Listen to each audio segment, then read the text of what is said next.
I apologize right off the bat for those who, in light of recent events, particularly the verdict regarding the murder of Philando Castile, would be looking and saying, why are we talking about this again? And I'm just putting a bookend on this entire whole matter of geek culture vis-a-vis the Black Panther movie, etc. Besides, my second video on the subject got taken down because a lot of the Negro nerds decided that they just didn't like it. So this time what I'm going to do is I'm going to come straight up the middle as usual. Now, a lot of the brothers were in shock regarding the comments that I had made, and this goes to the fact that I happen to be older than most of my subscribers, I would venture to say. And it also has not missed my notice that a lot of the younger cats out there, they tend to be heavily into quote-unquote geek culture. You see, the reason that I will occasionally reference a movie or a comic book or what have you is because of the fact that I try to reach you where you are. See, when I reference things like Niccolo Machiavelli's The Prince, you don't know what the hell I'm talking about. If I tried to take some references from The Invention of the White Race by Theodore Allen, you wouldn't know what the hell I was talking about. I'm very reluctant to mention things like Gideon's Spies because, as Dr. John Henrik Clarke wisely observed, a lot of people tell me that they want reading lists. You know, oh, well, if you give us a reading list, as Dr. John Henrik Clarke said, he had done that for years, decades, and black people would be vaguely intrigued by a reading list, but then they would never motivate themselves to actually read it. So they're interested in the abstract, but they're not really serious about it. I've been through that one more times than you would imagine, long before I got onto YouTube, and that's the reason why I don't spend a whole lot of time continuing it here. You already pretty much know what kind of books that you need to be reading. One leads to the next and the next and the next. Pay attention to the ones that get mentioned, and that tells you where you should go. You can also start with a bibliography in books. That's the portion in the back that shows sources that a writer uses. But I'm getting a little off topic here. I know that a lot of my subscribers happen to be younger than myself. And I also understand something that a lot of the younger cats don't get. And unfortunately, it seems we failed to get it across to them because they've watched too much television, read too many comic books. When I was young, the Black Panther Party was still largely relevant. The escapist kumbaya culture that would be ushered in by the white media in the 1980s hadn't been invented yet. And yes, I was born before the 1980s. Most of you, especially you younger ones, you were born well after 1980. So I have a perspective on this that you don't. I wasn't raised by comic books and such. Yeah, I liked Transformers growing up, but the truth of the matter is I had already had a lot of people who had gotten the political aspect of things across to me. I didn't invest in it like a lot of you have. And as I said before, I guess the problem happens to be that a lot of young people, especially in a culture that has become more and more atomized and more individualistic, and people just basically trying to create their own little worlds and hide within them, these young people grew up without a whole lot of friends per se, and their comic books and movies became their friends. And they've bought into that stuff, and that's very dangerous. Because these comic books and movies are telling you lies. They're convincing you of falsehoods. They're giving you a sugar-coated version of white supremacy, and a lot of you have bought into it. Now, this is not me attempting to pull rank on anyone, and by the way, before I go any farther, I want to say, if anybody in the comment section calls themselves trying to call anybody out or trying to point the finger at anyone in particular, that's going to be instant grounds to get blocked.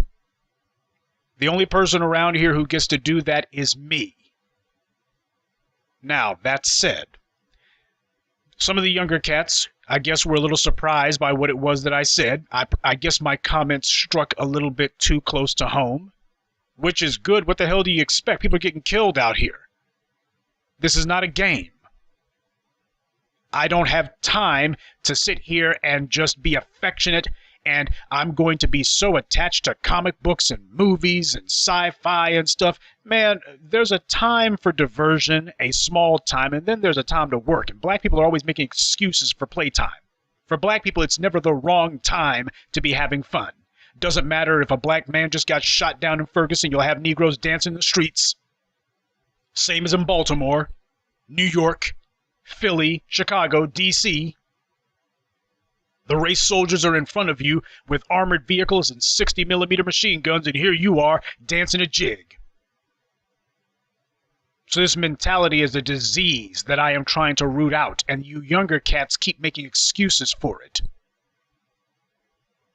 And to an extent, damn right I'm going to pull rank on you on this. Now, I am not one of your elders. You already know what I think about elders in the black community, but I am your older brother, and that being the case, I know some things you don't.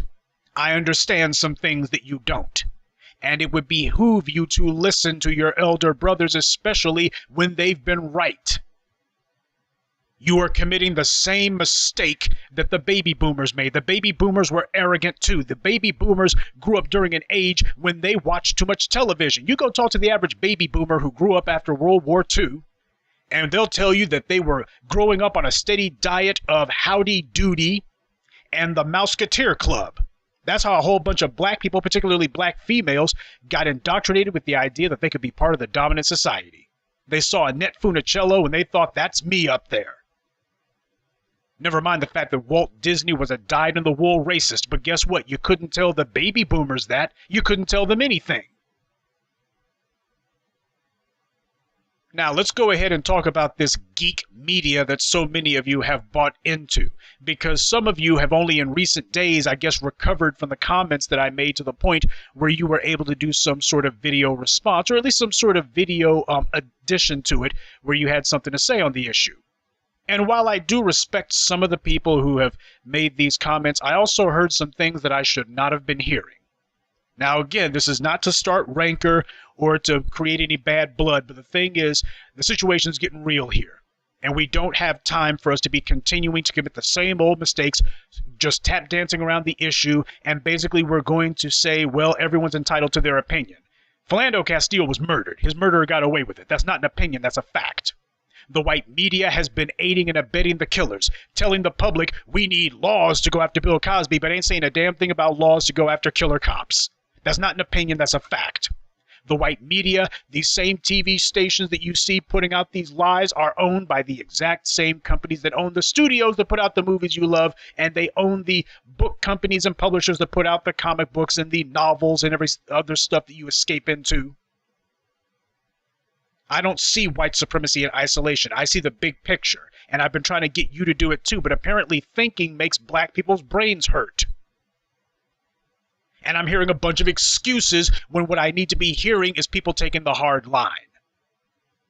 Now, there's an old saying that if there's nothing beneath you, then there's nothing above you either. That's good advice, by the way. Now, for a lot of you out there, a lot of the people who fit into the Negro nerd contingent, and by the way, Negro nerds need to be remembered. It's one thing to have a black person who indulges in geek culture from time to time, but for these guys out there who, when you call out the white supremacy in media, whether it's Black Panther, whether it's Star Trek, what have you, if they sit there and defend it and say, well, I don't care, that's a freaking Negro nerd. That's somebody who has completely signed over their autonomy to a white media IP. You ain't much different or much better than a bootlick. In fact, that's what you pretty much are. And the favorite excuse du jour that I keep hearing is, well, brother, it ain't that serious. It's just one movie. Black Panther, just one movie. It's just one movie, so it don't matter. I've heard that from people who I would have thought I would have expected better from. That is exactly the kind of spineless and unthinking garbage that we should never hear in our sphere. Because using your line of logic, Precious by itself, that's just a movie. And The Blind Side by itself, well, that was just a movie. And The Butler by itself is just a movie. And The Help was just a movie. And 12 Years a Slave was just a movie. And Hidden Figures was just a movie. And you get the idea. You had that recent Tarzan movie with Samuel Jackson, and here we are in 2016, 2017, whatever, and Djimon Hounsou's running around with a bone in his nose. A bone in his nose? And this was a summer blockbuster that they did this in. This was not some small independent film that they figured would fly under the radar on Netflix. They put this out in international release.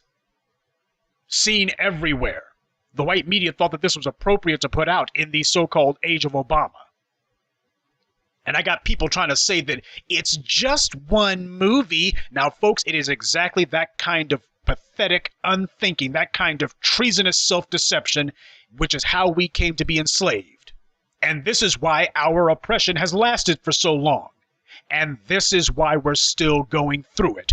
Black people have spent centuries, indeed millennia, making excuse after excuse for the inexcusable. Because using your logic, Philando Castile was just one black man killed by the police.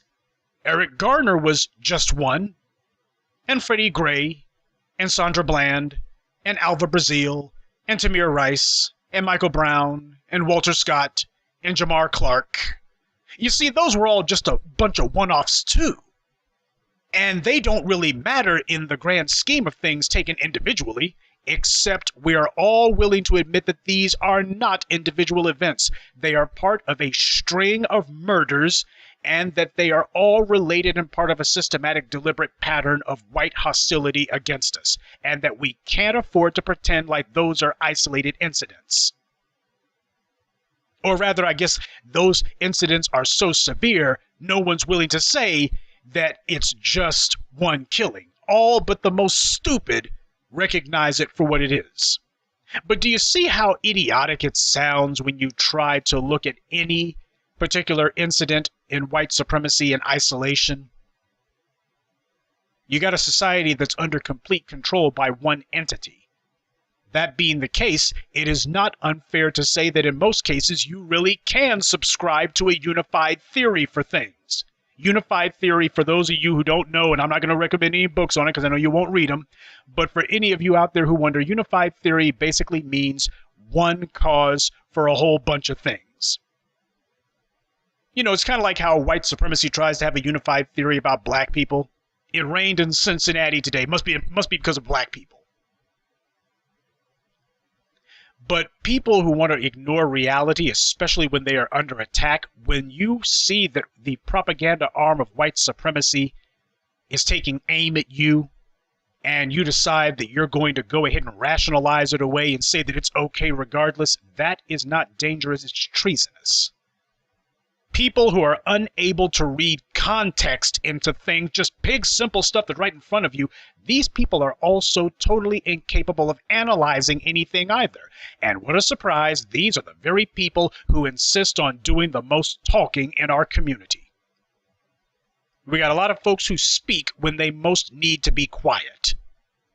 They defend the very things that are openly mocking us, and mockery in the society toward an ethnic minority is dangerous because it always lays the foundation for attacks. White supremacy is constantly, whenever we hit back, which is few and far between, they will retreat, regroup, and come back from a different angle. They keep on trying it. They keep putting the poison in a candy coating.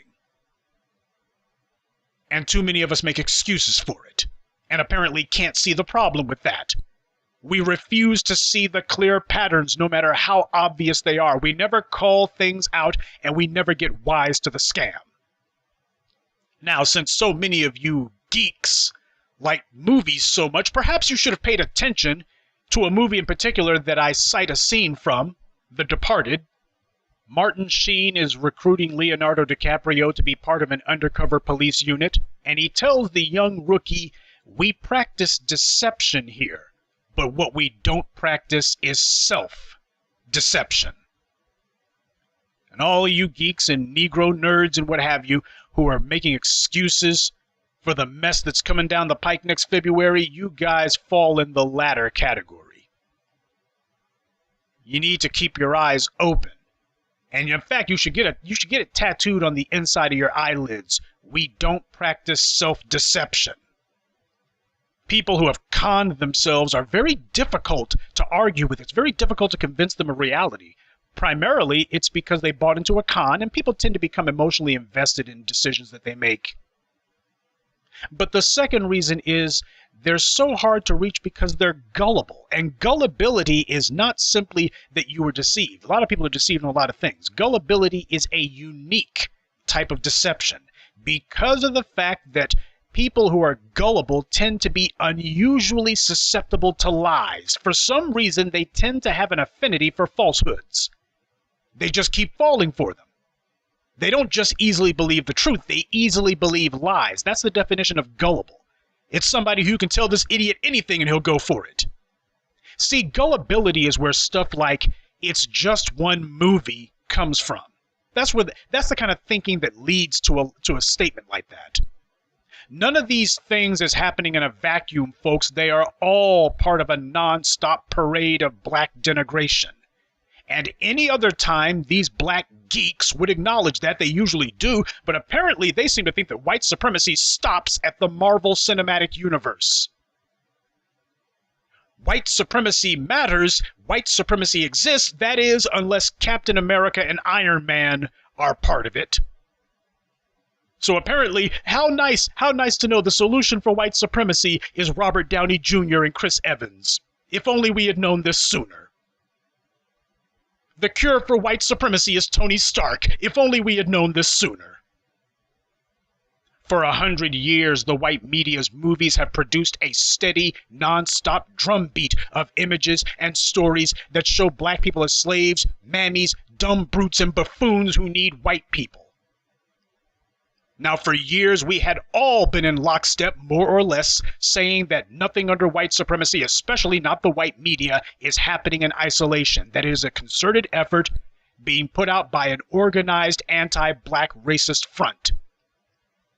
We understood that we were up against a coordinated effort being carried out by an organized group who know exactly what they're doing, and that no matter how benign they may claim these images and so-called stories are, that it is nothing but anti-black propaganda, full stop. We were all admitting that, hey, these ain't one-offs, this is part of an onslaught by the white media. But not anymore, though. Apparently all you gotta do is put Patrick Boseman in some spandex and have some CGI with him, and all of a sudden, well, that's different, though. This is different. That's what idiots said about Will Smith, too. Now, it's only now that some people are willing to admit that a lot of that stuff Will Smith was doing was just straight-up bootlicking. It may not have been the most ultra form, it's not as bad as some of the crap that we've seen from Tyler Perry, or some of the garbage that we saw from Ving Rhames, but that don't change what the hell it is. Last time I checked, dog crap doesn't stink any worse than horse crap. But some of you seem to think the horse crap smells sweeter than most.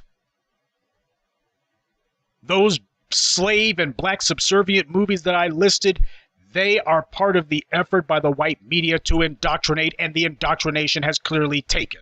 These are 24 frames per second, big budget, star-studded anti-black propaganda films. They are put out by the most powerful men in media. Who the hell do you think the Weinsteins are? Who the hell do you think Disney is? Oh, so Disney is racist when they put out the Princess Frog. You can't have a black prince there. Disney is racist when they don't have black people in any of their kids' fare. Oh, but they're not racist when they have black people running around in grass skirts and plate lips. Well, just so long as it's part of the Marvel Cinematic Universe. You cannot compare the output of even new black media to what's put out by the white media studios. Because when you try to claim that it's just one movie, you're ignoring reality. A reality that up until this last week you used to acknowledge, and the fact that you would claim anything in the white media is happening in a vacuum ought to make you pause before giving your opinion in the future. If you got this one wrong, then simply put your flying blind in the dark. Now, brothers and sisters, it is not wise for us to go listening to every Tom, Dick, and Harriet who claims to be on our side. Everyone says that they want off the plantation, but it's not until after you tell them that they have to leave and they realize, I gotta make my own butter biscuits and I gotta make my own chitlins. Then you find out who really wants off the plantation as opposed to who just wants massa to be a little less brutal towards them. The goal of black empowerment is not to have less white supremacy or to have less anti-black violence. The goal of black empowerment is to have none whatsoever. It's to get rid of it. It is to eradicate white supremacy, to eradicate anti-black anything. Now, Dr. John Henrik Clarke once related the old tale about the boy who saw his grandmother churning butter. And since butter churners are essentially buckets that don't allow you to see what's going on inside, the boy, naturally curious, asked his grandmother, which churn is it that's the one that produces the butter? Now, to this little boy, that seemed to be an intelligent question. It's cute coming from a child because he doesn't know. But to him, it just makes sense that, well, it must be one in particular that does the magic, right? And his grandmother had to inform him, no, grandson, it's all of them that produce the butter. Which one produces the butter? They all do. White supremacy, anti-black racism is the exact same way. It's no one incident, no one person, no one movie that produces white supremacy. They all do. You have to see it as part of a whole because that's how the bad guys see it. Kevin Feige tells you that he's got Marvel Phase 1, Marvel Phase 2, Marvel Phase 3. He has DisneyCon where they hold an entire convention telling you slow coasts that, hey, we got a plan laid out, a roadmap. You have the people who used to work on those Marvel movies like Joss Whedon and like Jon Favreau saying, hey, I had to leave because they put us in a straitjacket. They were dictating to us what we could and could not do. We had simple ideas, simple things we wanted to do, things that would not have changed direction from the Infinity War, and Marvel said, forget it. We're not doing any of that. They were dictating terms to people. And yet a lot of you still lie and say, well, Ryan Coogler and that black screenwriter on Black Panther, with his, white wife, by the way, well, these guys, they got to write whatever they want. It was written by a black man. No, it wasn't. The way that movies work, and I'm going to reiterate this for those of you who don't know, movies primarily begin with a producer. Now, the producer can either be a studio executive or, in the case of, say, like Jerry Bruckheimer, it can be an independent man with enough clout that studios will listen to him. The way that it works is a studio executive or a producer has the idea for the movie. And what he will do is he will essentially get the studio to say, we like this idea. And from there, he is given a small amount of money to go recruit a screenwriter to write the actual script based on the producer's idea. What do you think the producer does? The screenwriter is approached by the producer. It's very rare in Hollywood these days, especially in the era of tentpoles. It's very difficult for a screenwriter to say, here's my script, will you make it a movie? Now, after the producer has what he feels to be an adequate enough first draft, he then presents that to the studio and they will quote-unquote green light the movie. That means now they're ready to go into development. They're going to start commissioning more drafts from the writer, and they always give notes. For those of you who don't know anything about the movie business and desperately wish you did, that's what they do. They give you notes. No screenwriter is allowed to just write whatever the hell he wants. As you turn in one draft after the other, the studio will give you notes telling you this is what you're going to change now. That's how the movie business actually works. You don't get to write what you want. And when you're a director, what happens is you have dailies. The dailies are sent to the studio so they can see what the hell it is you're doing. And the producer will either be whispering in your ear, psst, this won't cut. What that means is there's going to be editing problems. Or if the studio executives, they'll look and say, we got to make some more notes on the production of the movie itself. Now, you would know this if you actually read interviews with directors themselves. DVDs have commentaries from the directors. They talk about it all the time. Screenwriters who have commentaries on DVDs talk about it all the time. You can see interviews on YouTube with screenwriters talking about how the process actually works. But most of you don't know and don't care. And yet you open your mouths to talk anyway. You don't know how the movies that you watch get made. Oh, but you will tell us how they get made. You just don't know how. That's all. See, it is dangerous for you to go listening to people who don't know a damn thing. To have your sensibilities informed by the ignorant, the willfully ignorant, the hopelessly gullible. Critical thinking is not a skill that's widely practiced or cherished in our community. Even among those who practice it, not many do it well. But since we live in an age where idiocy is freely distributed and you can get famous being a moron, everyone seems to think that giving their uninformed opinion is the same as giving an irrefutable fact, and it's not.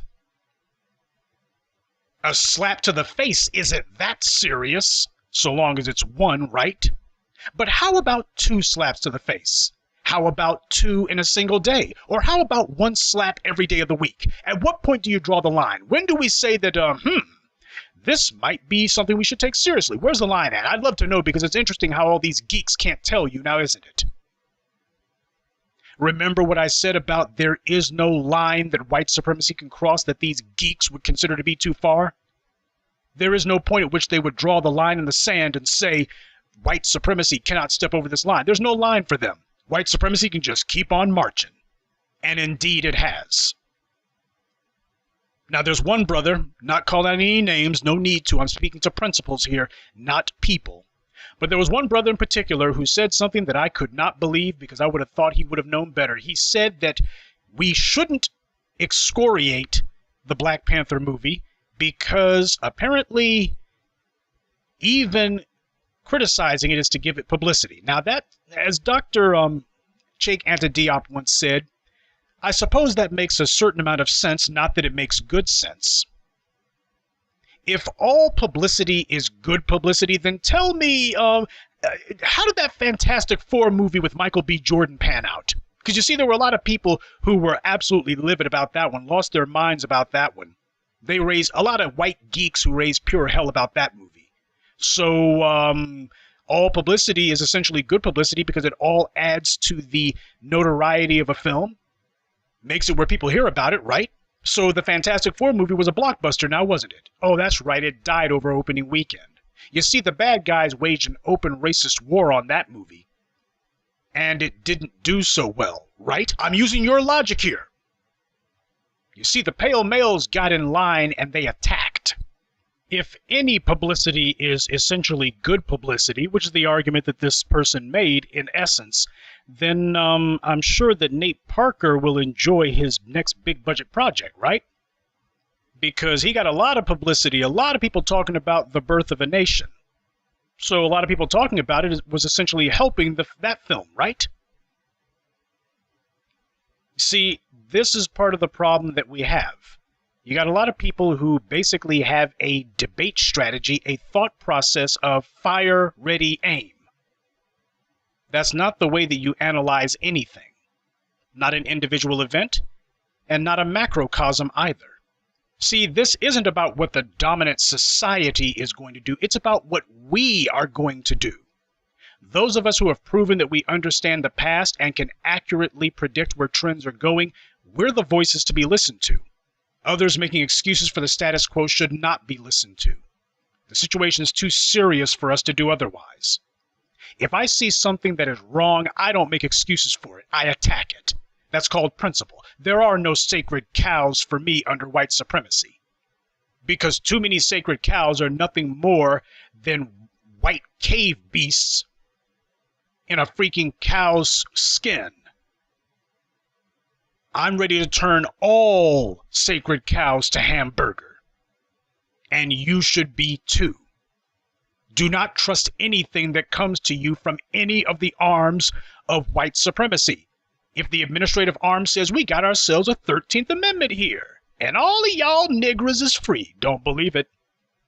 If they say, hey, here's the Civil Rights Act of 1964, and hey, here's a follow-up in 65. See, all you niggers can vote now. Don't believe it. If the white media says, hey, here's a vision of a colorblind world where racism doesn't exist, everyone's judged by the quality of their character, not the color of their skin, don't believe it. If the police say, we are highly trained and we don't racially profile, don't believe it. Perhaps it's because I'm of a certain age, but I don't make excuses for what I see. Now, millennials grew up on escapist fantasy. The faux colorblind nonsense that was started in the 1960s and it died out shortly after the death of Dr. King and kind of had this miasma in the 1970s. The Black Panthers and such kind of kept it at bay. The white colorblind garbage was crippled for a decade. But starting with the ascendancy of Ronald Senile Reagan, the white media felt, okay, it's time to go ahead and start ginning up the old propaganda machine. So in the 1980s and 90s, the escapist fantasy reached a fever pitch, and a lot of you were born and raised on that nonsense. And it's obvious that while some of us were getting into news from an early age, while some of us had parents who didn't park us in front of the electronic babysitter, while some of us had parents who required us to read and to watch something other than cartoons and didn't let cartoons become our friends, while we were taught to question and mistrust the white media, you younger cats were taught to worship it. You were allowed for white supremacy to creep into your mind. What's that old saying about the eyes are the windows to the soul? Well, the problem is the window goes both ways. The eyes allow people to see what's going on inside of you, but it also allows other people to put ideas inside your head. And that's exactly what's happened. Many of you, who unfortunately do not think before you speak and use words without bothering to figure out what they actually mean, you say things and it's clear that you don't know what you're talking about because you'll say, well, these movies, I need it as a diversion, Do you even know what that word means? Yeah, it means that basically I need to have something else. No, what diversion means is an instance of turning something aside from its course. An instance. But the secondary definition is an alternate route when the usual road is temporarily closed. That's what diversion means. What it means is I'm supposed to be doing some work out in the woodshed. I'm supposed to be doing some architectural work, but it's a little bit tedious for me. You know, kind of got some brain fatigue going on. So I'm going to take a break. It's going to be something aside from the course, but I'm going to get back on track. That's what diversion means. Diversion does not mean that I'm going to go ahead and take this side road and stay on it and I'm going to go somewhere else entirely. What it means is I'm getting off the road for an instance. I'm not going to be staying off the road. You see, I guess the problem for me is I look at everything through the prism of how does it serve my own personal interest. When I look at the media, I'm not looking and going, ooh, I need some more fun time, some more leisure time. That is one of the big psychological loopholes that human beings have. Once we start goofing off, we tend to want to stay goofing off. Work is hard, play is easy. And we prefer play because why put out more effort than you have to? Might as well do something that you truly enjoy from beginning to end as opposed to something that you'll only enjoy once it's finished. That's dangerous because oppressors will turn that against you. They'll make it where the only real thing you can do other than when they're beating you with a whip is going to be goofing off. You better not be planning how you're going to get that whip out of masses' hands, though. When I look at the media, any sort of media, am I able to enjoy, because a lot of you are bitching and complaining because you're children in your mentality, and you go, well, you probably don't like nothing, do you? Now, how the hell can you say that when I've told you that I like the TV show Deadwood, had problems with it. I have problems with all white media, by the way, because of its source. But I told you that I like Deadwood. I told you that I grew up watching Transformers, and that was my favorite cartoon as a child. And I told you that there are also movies that I can quote to you from liberally. I know the names of screenwriters. See, you actually needed me to tell you the names of these people. You didn't know who the hell they were. All right? I actually, believe it or not, I follow all of this media stuff so I can dissect it. I'm aware of media. I've consumed media, but I don't invest in media. Because I understand that all media, I see media from the same standpoint as the people who produce the media. You know, those white guys who are not about to let you show a movie with white people in grass skirts with plate lips. The white people who tell you that it's just a movie and they put that idiotic line in your mouth and you just regurgitated it without thinking. The same white people who have been putting out images denigrating us for 100 years in media. The same ones who declared D.W. Griffith's Birth of a Nation to be the greatest film of all time, the American Film Institute. I see things from their perspective in that I look at media as only being useful to the extent that it can promote my power. A TV show is fine. Having a sci-fi show or a sci-fi movie is fine, but only to the extent that it promotes my value system. If a particular program or a particular work does not promote my value system, then it is meaningless. At best, it's empty calories, which means I really ought to be doing something else. Or at worst, it is an intolerable offense that I must call out and must attack. But it's a binary equation. Do I look at this and see things that forwards my value system? If not, then what the hell am I doing?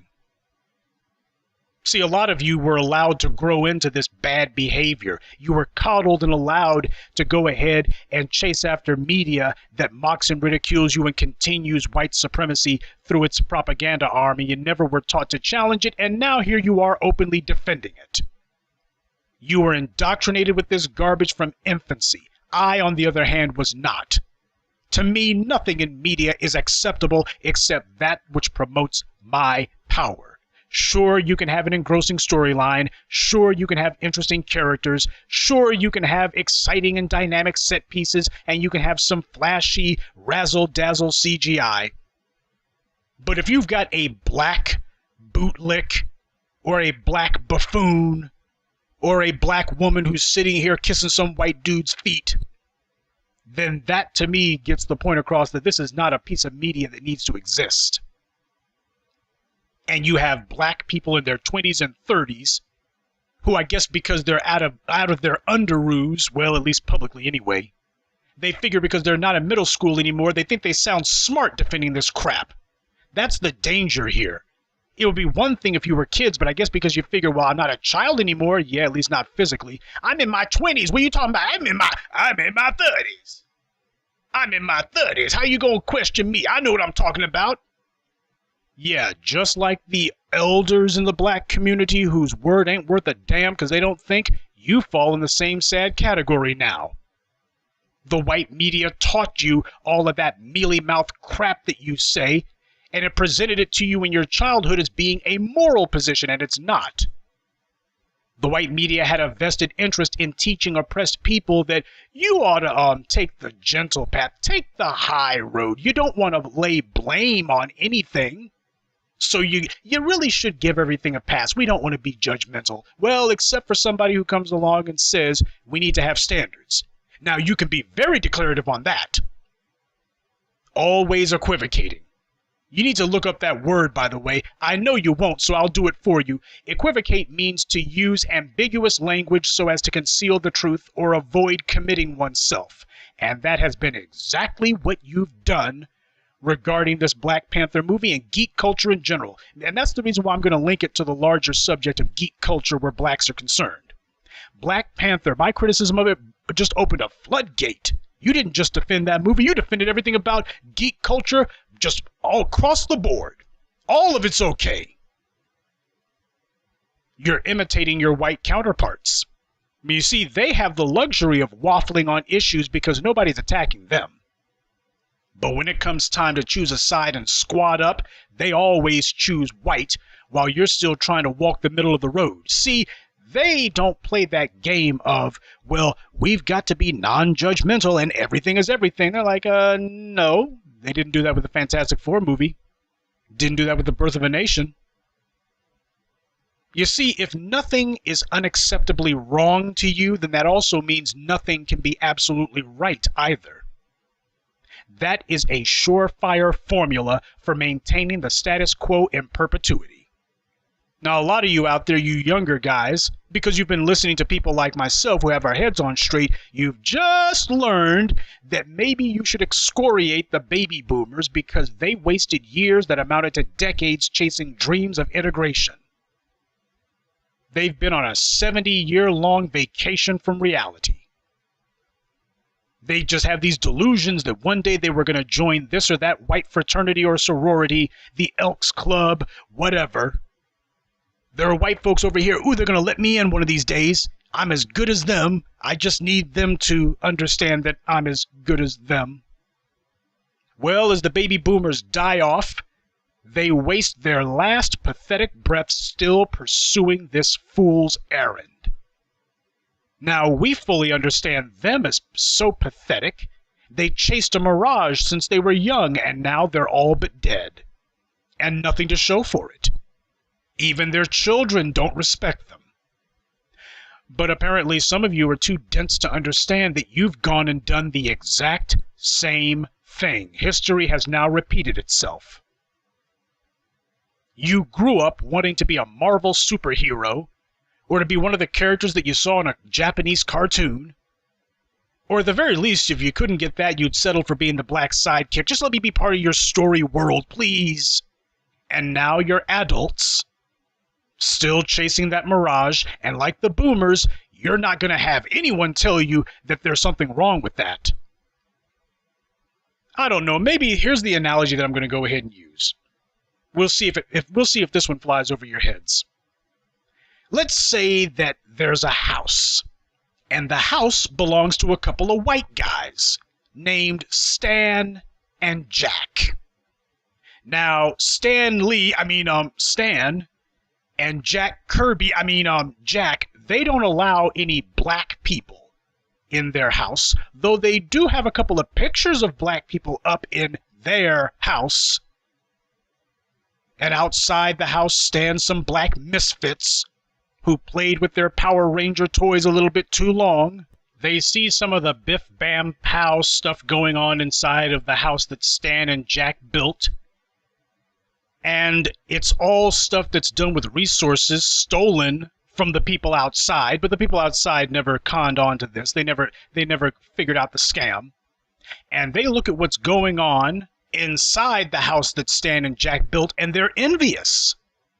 Now, Stan and Jack aren't about to let you in their house. You can't influence a single thing that goes on inside of it. You haven't gotten one thin dime from that house. They don't listen to you, and they're not going to. And the closest thing to a black person in their house are a couple of very small pictures of black people,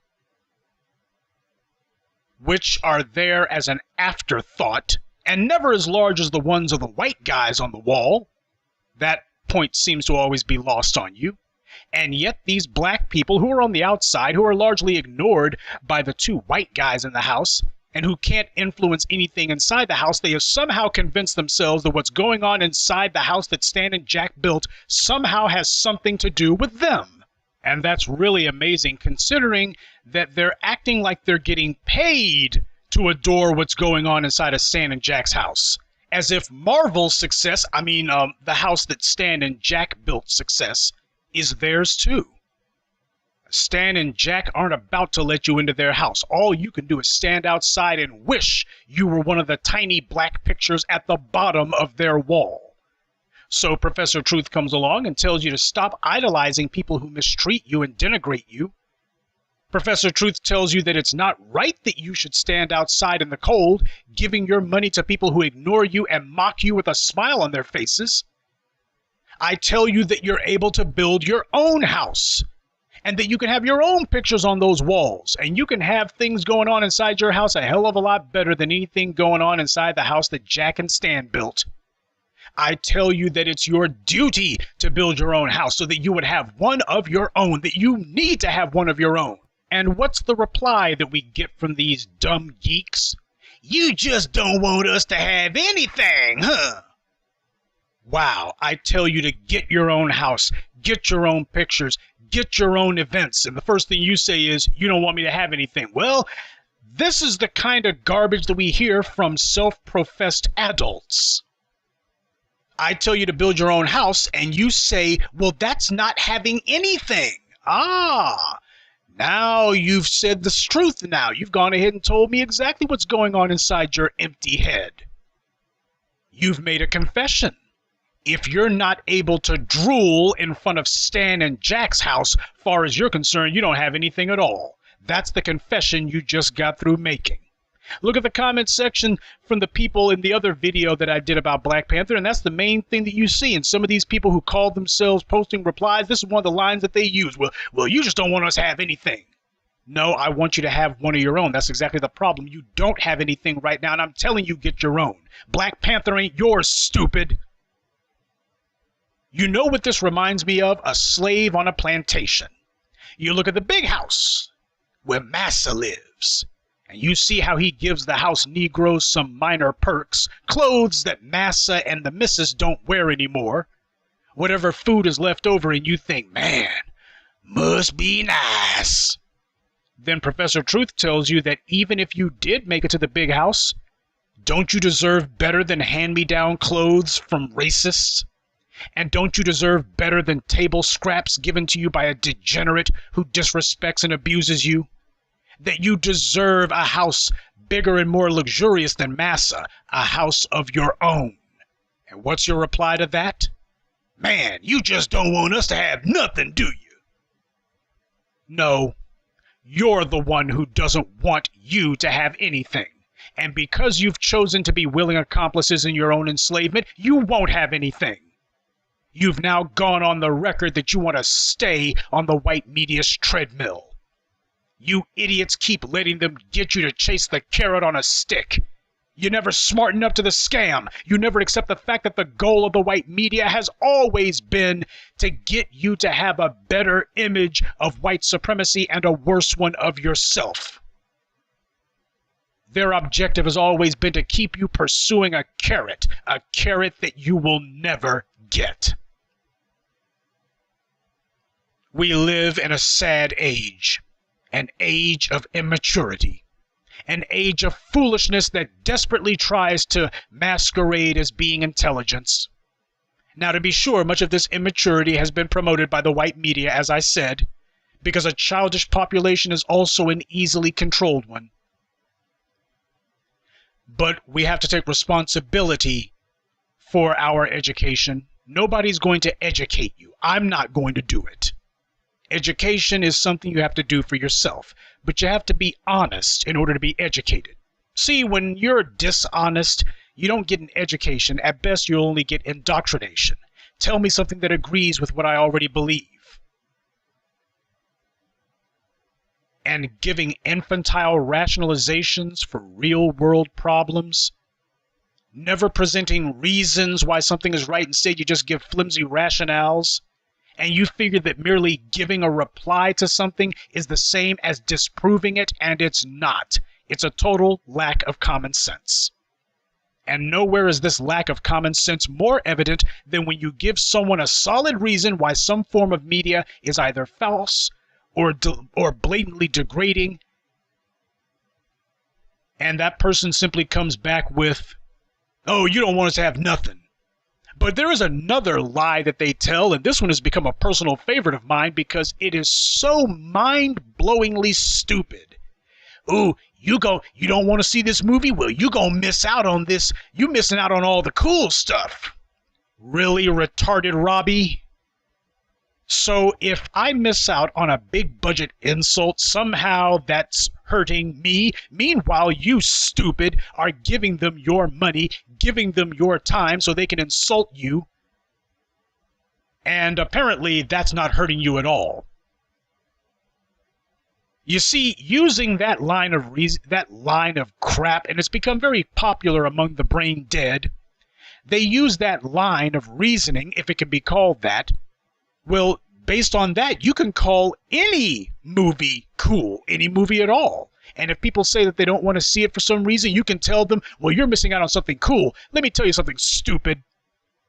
Racist is a fact, not an opinion. Coolness is an opinion, not a fact."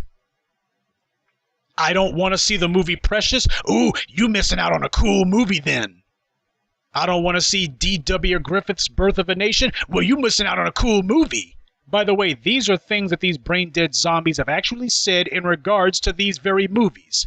This crap about, "Well, you're going to miss out on all the cool stuff in life," that's become something of a go-to line for the morally bankrupt and the mentally deficient. You declare your uninformed, retarded opinion like a fact and then say that everyone else is disadvantaged because they don't think of something stupid as being cool like you do. They're not able to laugh off insults, so apparently that's not cool. What kind of inbred magical thinking is this? Well, that's precisely the point. It's not thinking at all. It's pure, blind, unthinking. And that's the main thing you hear from them. "Don't put down my Black Panther love. You don't understand how this movie makes me feel." They haven't even seen the damn thing, but they already know they love it. It's perfect, sight unseen. Well, it doesn't take much to please the idiots, now does it? These clowns are the lowest form of life. These are gluttons for punishment. So if I refuse to go see something that I condemn as uncool, I'm missing out on something cool. That's the logic. These aren't babies, these are retards. About the only bit of truth that President Obama ever told was about gas prices, when he used that phrase, shock and trance. They raise gas prices, which shocks the public, then they lower them only a little bit, and people don't even realize that the gas prices have now become higher. They're just not as high as they were a minute ago. The momentary reduction of prices is just enough to get the people to calm down, even though they fully realize, and they will admit that the prices are now higher than they had been before, and that they're not going to go back to down to what they were before and never will.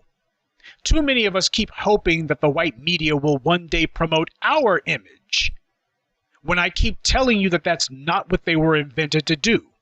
You get angry that they're going to give you one or two TV shows, though it's going to be as bedwenches, bootlicks, or sidekicks. You get to be the convict who owns a record label, or one of their sexually confused kids, and you'll be so happy to get that because, hey, it's better than nothing. That's one that I saw in the comment sections too. Idiots saying it's better than nothing? And to them, this is progress. You know, 100 years ago, radio was the dominant media, and the hottest thing on radio was Amos and Andy.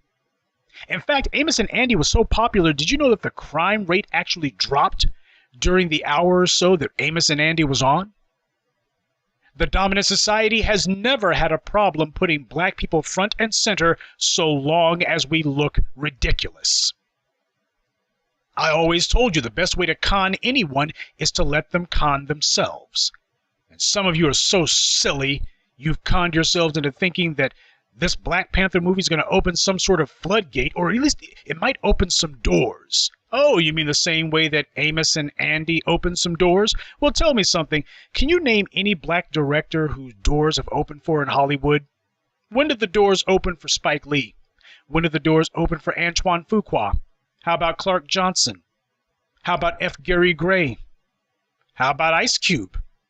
When are the doors going to open? Ice Cube still makes these mediocre... Whenever he's in a movie that he's supposed to be starring in, he has the same freaking budget that he had back in 1993 or whatever with Friday.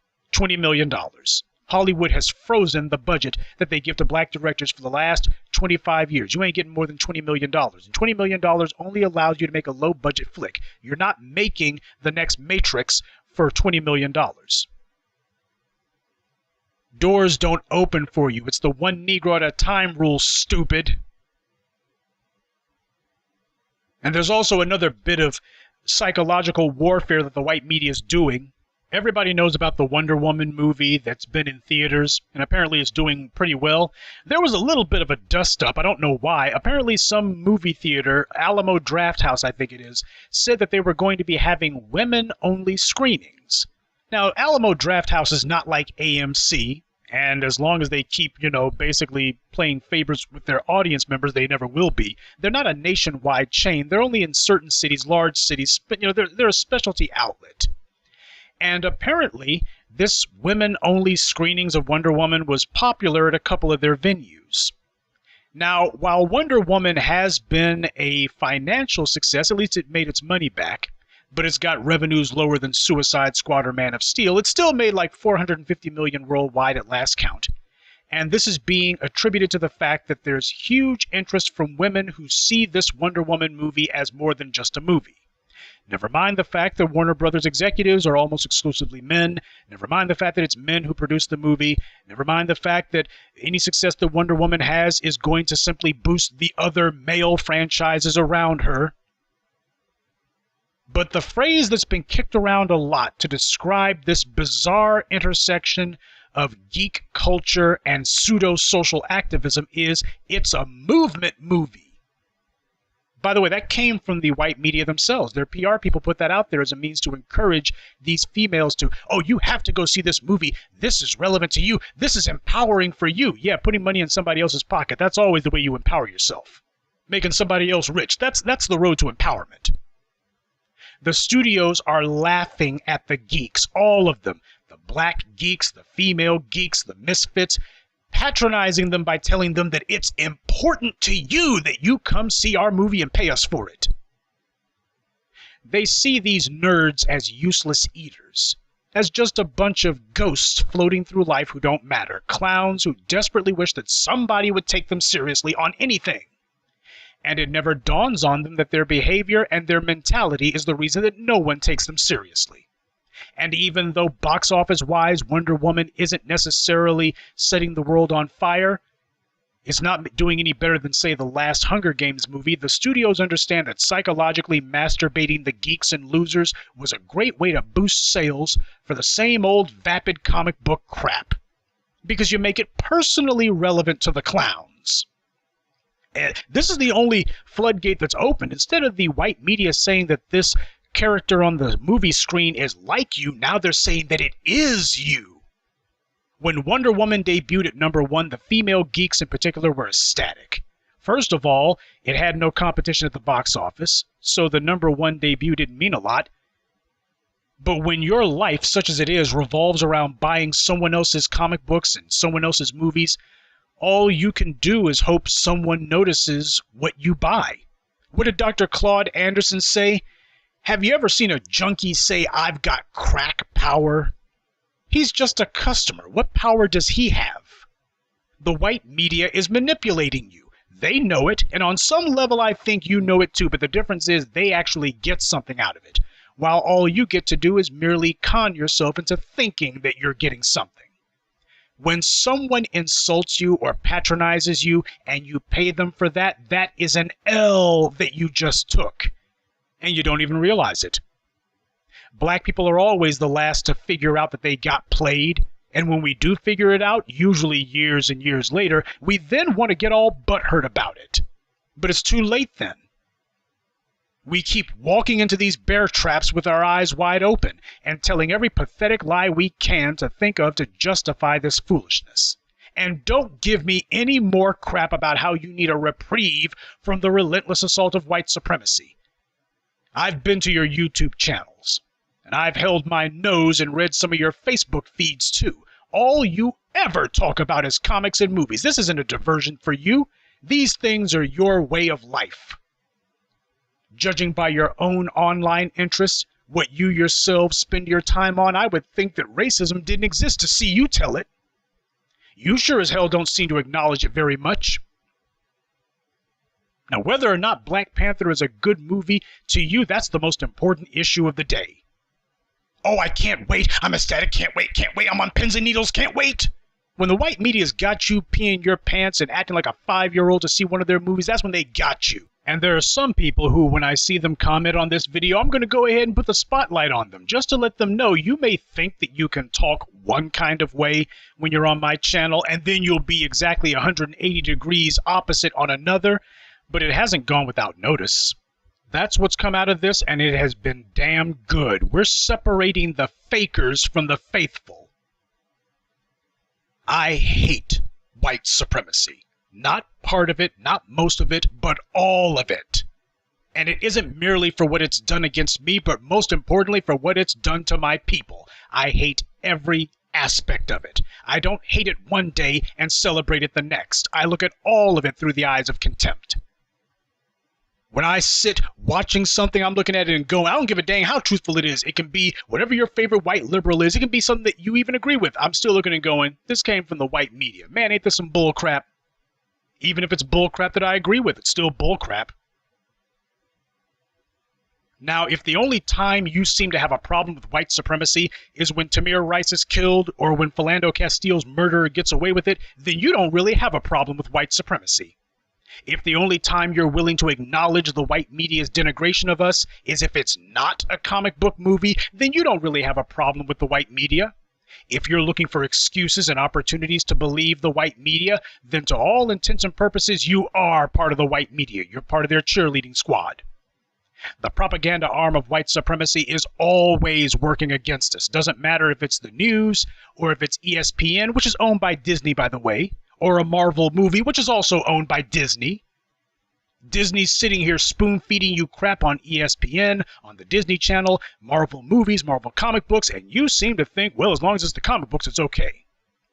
White media is pure propaganda, operating in their interest, not yours. Anytime someone speaks truth on a white media outlet, that is not part of the plan. They allow it either to try to discredit that person or they talk over them so that you don't really get to hear them. And when you decide that you're going to defend some part of white media, I mean, when a black man speaks against the white media and the first thing you do is attack it, that's no different than a black man speaking against a white politician and you taking the white politician's side.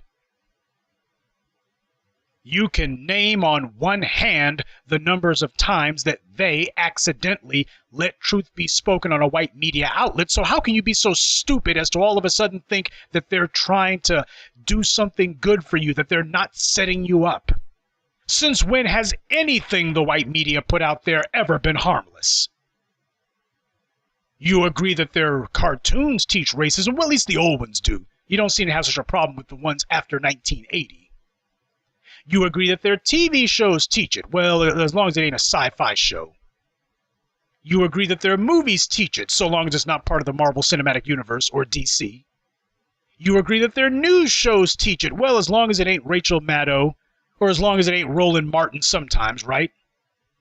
From time to time, it becomes necessary to reaffirm what a particular group is about. What the value system is has to be reaffirmed, not only to your opponents, but also to those who claim to be your allies. Now, what is the purpose of this whole thing that I do? I'll tell you once again, it is to take control of the cultural discourse within our community and to elevate the debate. The key words there being control and elevation. We challenge white supremacy. We spent thousands of years retreating from it, though, in Africa and now worldwide, and no one outside of Haiti has ever had the guts to say, no more running, we draw the line here. Well, in this place, with me, we do draw the line. But people expect me to compromise. Let me tell you something. White supremacy will never stop trying to abuse and now at this point annihilate us. That's the reason why I don't compromise on anything. White disease is a pandemic. That means it covers the globe. It infects every arena of the society. While we are not able to separate ourselves from it just yet, the very least we can do is be truthful about it and not become attached to it. I regard white supremacy the same way that I regard someone else's ideas. They're not mine, hence they require examination. Everyone's familiar with the story of Lot's wife, and by the way, do not post any garbage about, we ain't Christians, brother. Lot's wife looked back when it was time to leave Sodom and Gomorrah. Now, people think that her sin was that she was still wanting to continue the sinful culture of those cities. Well, that was part of it. But the real sin that Lot's wife committed was that she refused to put herself first. Sodom and Gomorrah did a lot of things, mostly perverted, but the one thing that those two cities would never do is to build anything. Hedonistic losers wasting their lives chasing trivial, prurient fun sounds like some Negro nerds we can think of, huh? There was work to be done, a future to be built, and you can't do that fornicating all day. And be honest, if it wasn't God who destroyed that place, it would have been some invading army. Wrecking Sodom and Gomorrah, destroying that place was the biggest favor anyone ever did for them. I mean, it's not like they were going anywhere. I guess the problem for me is that I'm too selfish. I can't take pride in what someone else possesses, even if they tell me that I should. Because they can and will flip the script or have to throw some salt in the game first chance they get, and that chance always comes. I want control. I can't get enthused about anyone else's political party, anyone else's military, or anyone else's intellectual property. To me, black first is my religion. And the things I say here aren't just rhetoric, they are articles of my faith. I can be in this white man's world, but I'll be damned if I ever allow myself to become part of this white man's world. I won't defend any part of it because it's not mine. I draw the line with them, and I draw the line with you. One of our problems is that we always allow everyone to speak. And as a result, we give everyone's words equal weight. Doesn't matter if it's Dr. Clark or Crispy the Crackhead. We're directionless because we allow for everything. No one is ever told that they're wrong, and nobody gets to be right either. Well, that day is done. We know what's wrong here, and we know what's in our interests. If I spit on any of the trappings of or the creations of white supremacy and you move to speak for or to defend them, then you're not with me. And when the white media, who you've thrown your lot in with, finally puts an end to your playtime and decides that they want you to go, when you figure out that, whoops, I need to be black first again, just remember, you don't have any friends over here. You let your comic books and your cartoons given to you by the white media be your friends. So that's who you better call on, and that's who you better go running to when the good white folks decide that reality is finally going to start dropping on you and kicking your behind all over again.